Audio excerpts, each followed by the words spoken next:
अस्सलाम वालेकुम dear students, मैं ज़ीशान अली, आप लोगों का केमिस्ट्री टीचर। बेटा कैसे हैं आप लोग? मुझे उम्मीद है खैरियत से होंगे, अच्छी हेल्थ को एंजॉय कर रहे होंगे और साथ ही साथ अपनी स्टडीज पर भी प्रॉपर कंसंट्रेशन दे रहे होंगे। तो आज के इस लेक्चर में हम चैप्टर 5 को कंटिन्यू रखेंगे। तो चलते हैं, आज का टॉपिक डिस्कस करते हैं।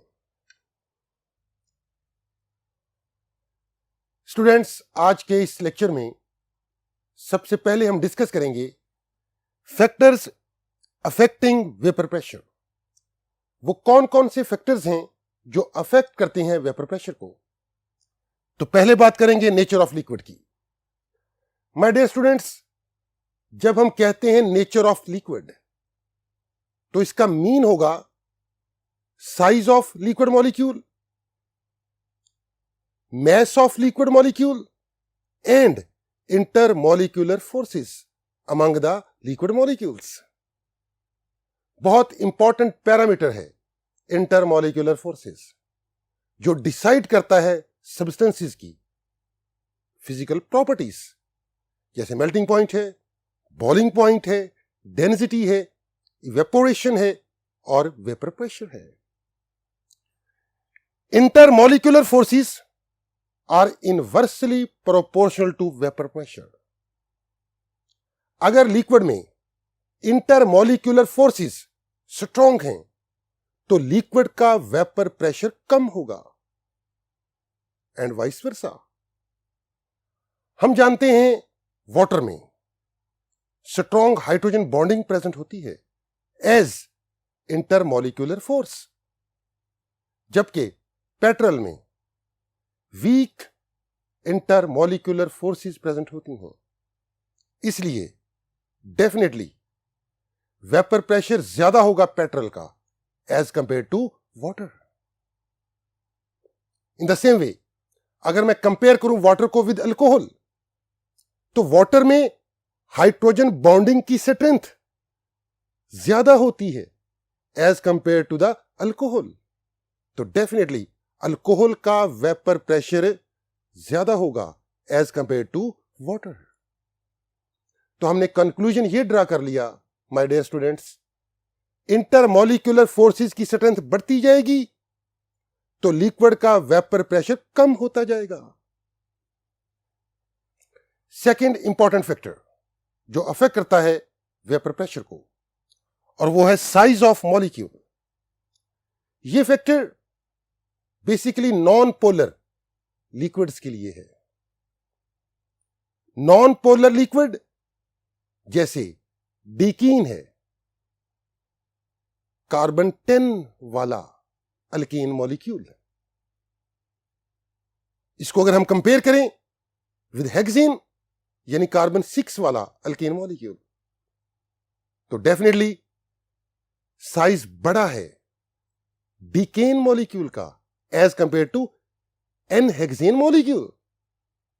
According to this relationship, molecule का साइज बड़ा है तो इंटरमोलिकुलर फोर्सेस स्ट्रॉन्ग होंगी, जिससे वेपर प्रेशर कम हो जाएगा। तो हमने सेकंड फैक्टर में यह कंक्लूजन ड्रा कर लिया कि मॉलिक्यूल का साइज बड़ा है among the non polar molecules, तो उसका वेपर प्रेशर कम होगा। और अगर मॉलिक्यूल का साइज छोटा है among the non polar molecule, तो वेपर प्रेशर ज्यादा होगा। तो अल्टीमेटली बात जाती है इंटरमोलिकुलर फोर्सेस पे। माय डियर स्टूडेंट्स, दो बातें हमेशा अपने माइंड में रखनी है। अगर हम बात करें पोलर लिक्विड्स की, तो जहां पे इंटरमोलिकुलर फोर्सेस की स्ट्रेंथ ज्यादा होगी, उस लिक्विड का वेपर प्रेशर कम होगा।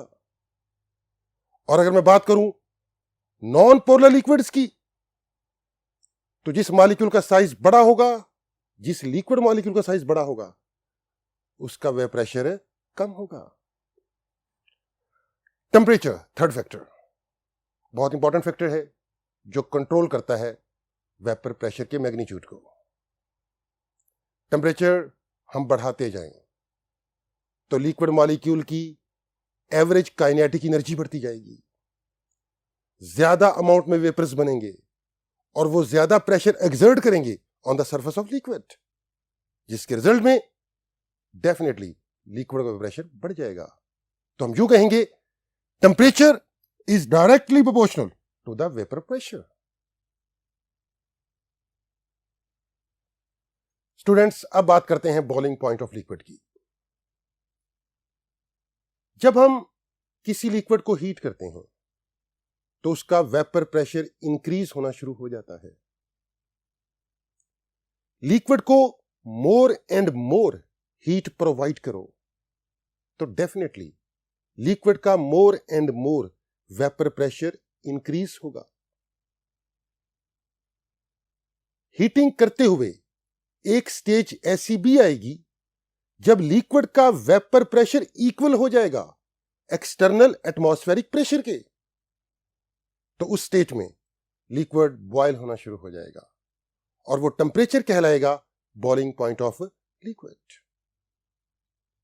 तो हमने बॉइलिंग पॉइंट को यूं अंडरस्टैंड किया, ये वो टेम्परेचर है जिस पर लिक्विड का वेपर प्रेशर इक्वल हो जाता है एक्सटर्नल एटमॉस्फेरिक प्रेशर के,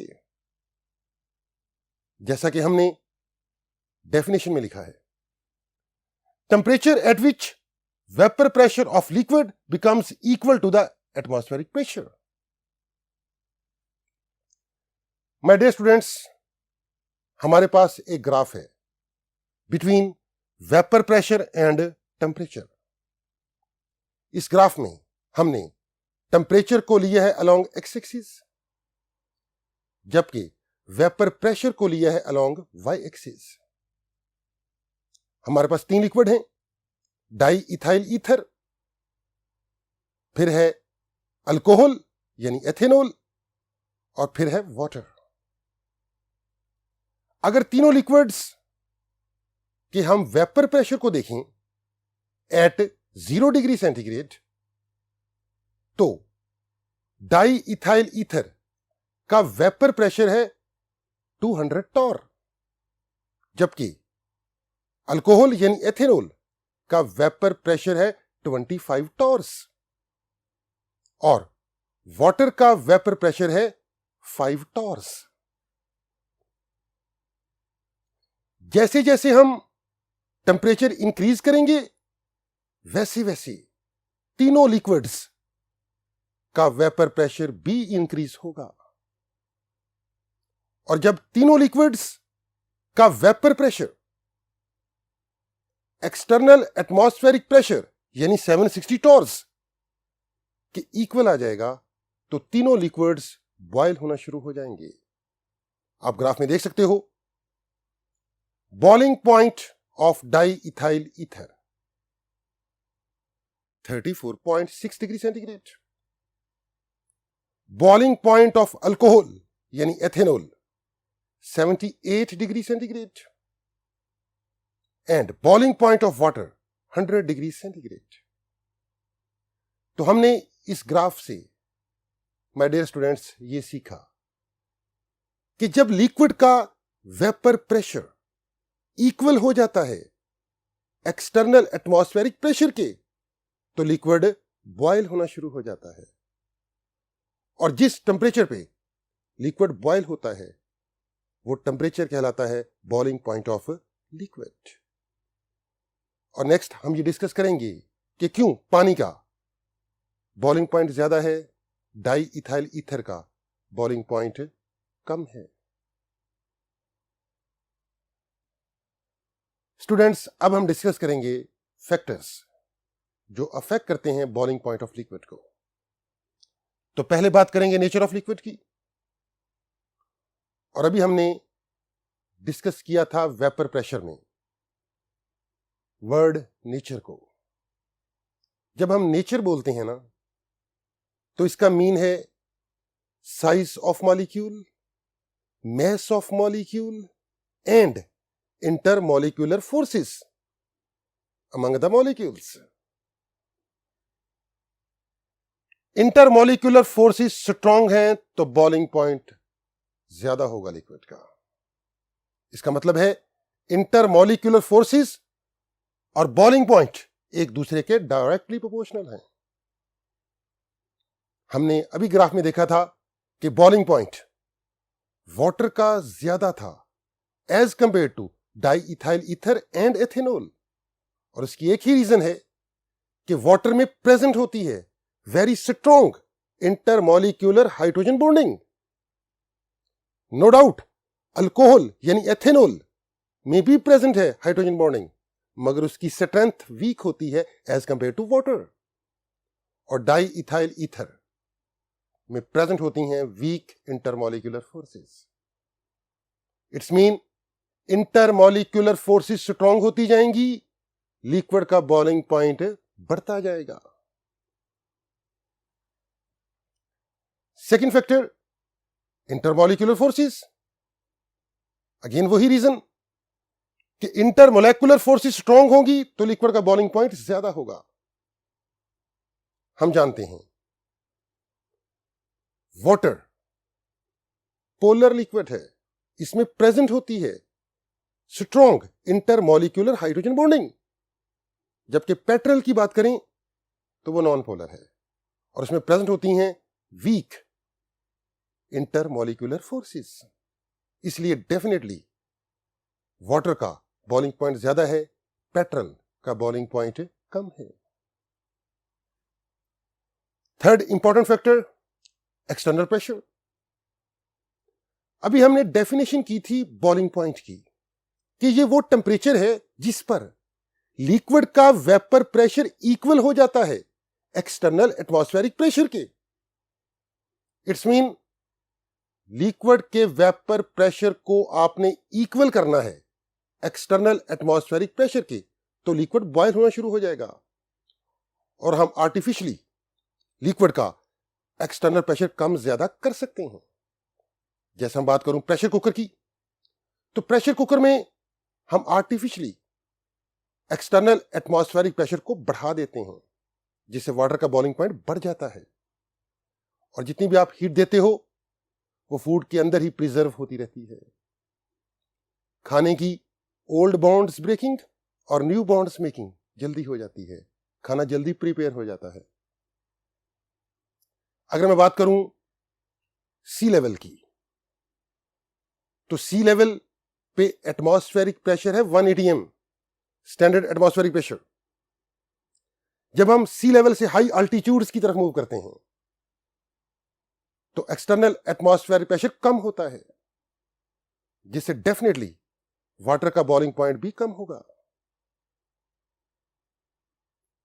अगर मैं पाकिस्तान की बात करूं, पाकिस्तान में सबसे ऊंची जगह है टॉप ऑफ K2, तो K2 पे एक्सटर्नल एटमॉस्फेरिक प्रेशर सबसे कम है, तो डेफिनेटली पानी का बॉइलिंग पॉइंट भी सबसे कम है। अगर मैं बात करूं कि पूरी दुनिया में सबसे ऊंची जगह कौन सी है, टॉप ऑफ माउंट एवरेस्ट, वहां एक्सटर्नल एटमॉस्फेरिक प्रेशर सबसे कम है, तो डेफिनेटली वहां पानी का बॉइलिंग पॉइंट भी सबसे कम होगा। तो हम यूं कह सकते हैं external pressure is directly proportional to boiling point. बेटा आप बात करते हैं फ्रीजिंग पॉइंट की। फ्रीजिंग पॉइंट वो टेंपरेचर है जिस पे एक सब्सटेंस की लिक्विड स्टेट और सॉलिड स्टेट को एग्जिस्ट होती है in equilibrium with each other, और दोनों स्टेट्स का वेपर प्रेशर भी इक्वल हो जाता है। हम यूं बोलेंगे कि फ्रीजिंग पॉइंट किसी भी सब्सटेंस का वो टेंपरेचर है जिस पे उसकी दो फॉर्म्स सॉलिड स्टेट और लिक्विड स्टेट को एग्जिस्ट होती हैं इन इक्विलिब्रियम विद ईच अदर, और दोनों का वेपर प्रेशर भी इक्वल होता है। माय डियर स्टूडेंट्स, आज के लेक्चर में हमने डिस्कस किया फैक्टर अफेक्टिंग वेपर प्रेशर, फिर इन डिटेल डिस्कस किया बॉइलिंग पॉइंट को, और लास्ट में हमने फ्रीजिंग पॉइंट को अंडरस्टैंड करने की कोशिश की। आप लोगों ने रिव्यू करते रहना है इस लेक्चर को, ताकि आपका कॉन्सेप्ट क्लियर हो about boiling point, about vapour pressure and about freezing point. तो इंशाल्लाह नेक्स्ट लेक्चर में आप लोगों से दोबारा मुलाकात होगी। अपना बहुत सारा ख्याल रखिएगा। अल्लाह हाफिज।